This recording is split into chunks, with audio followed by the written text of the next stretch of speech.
So we got out on the cliffs at Hallett Cove and it was a lot windier than I thought.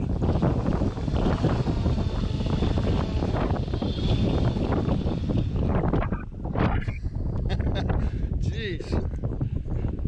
Don't need batteries. Don't need batteries the way it was flying then. But my mate had a wind gauge, so he got an accurate reading, and more importantly, he flew his phantom first before I went up, and that handled the wind quite well, and we've got similar power, so that gave me a bit of confidence. But just looking at it, I wouldn't have thought it was good flying conditions. Yeah. You can see the landing pad moving around. That's binding to the controller. The takeoff technique in high wind is to really hit the throttle hard and go straight forward.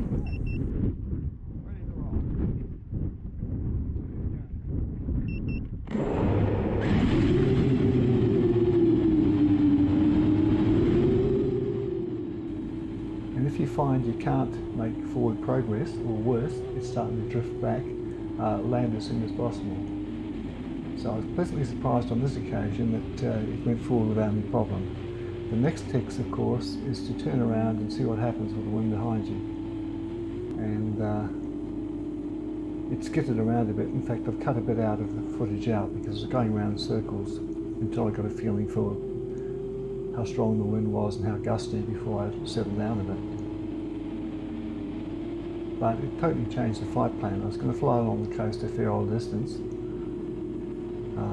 I decided to use the wind. Because hovering, the good thing is with a strong wind you can hover into the wind and it's easier to stay almost stationary over particular targets.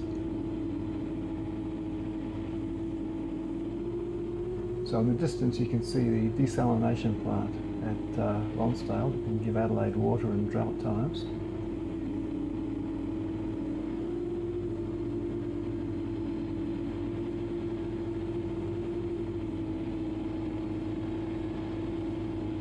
I was also careful not to go up too high, because the higher you go, the stronger the winds.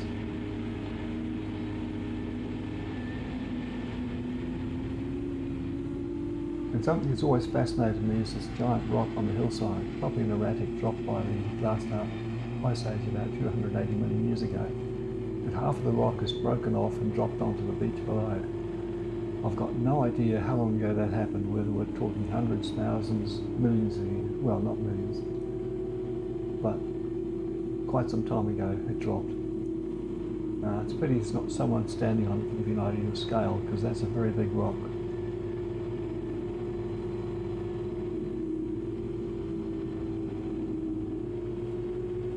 So I'm just getting a feel for the wind, flying it like a kite.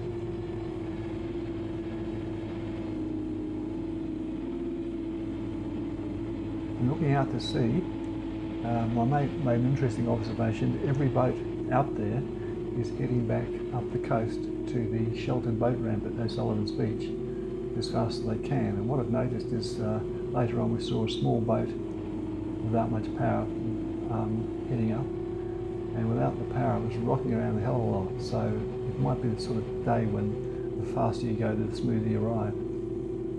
But the wind was rising, so they must have all decided time to go.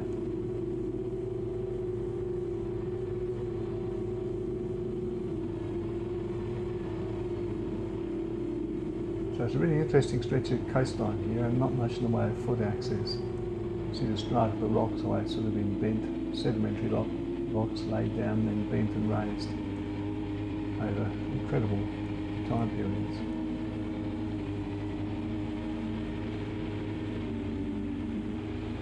You can imagine the crews on some of those boats are probably saying, this isn't fun anymore, I'm feeling a bit queasy.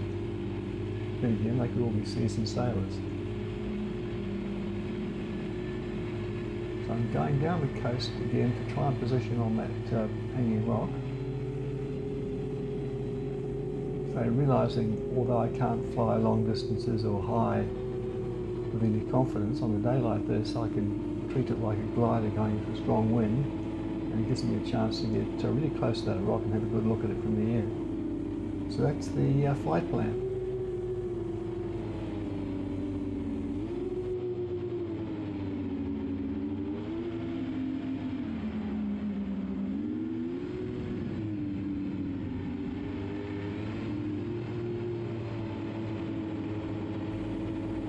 So that's the chunk that fell.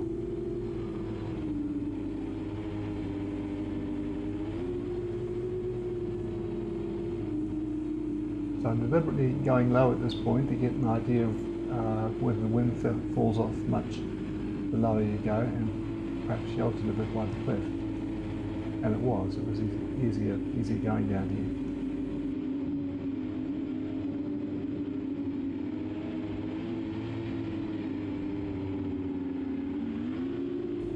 So rather than having an ambient soundtrack, I've just used the sound of the motors to get you an idea of what they sound like.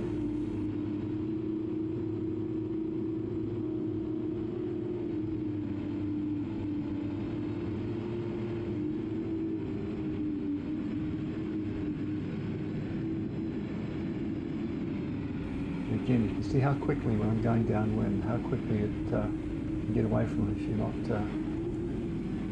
comfortable with the drone you're flying.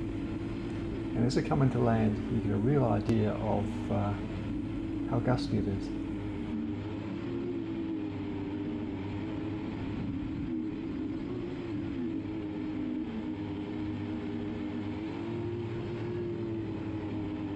And if you look closely at the landing pad, you can see it flip up for a moment as the wind hits it.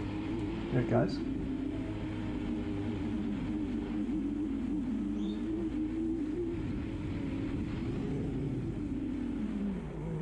Now and again I get a bit of a gust that pushes me back, so I just let it go and then bring it in again.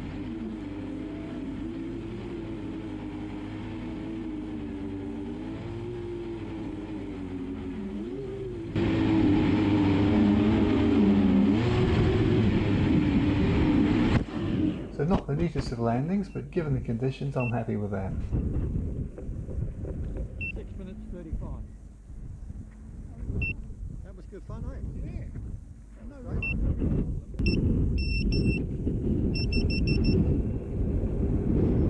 As soon as you pick it up, you can see the propellers being turned in the wind again.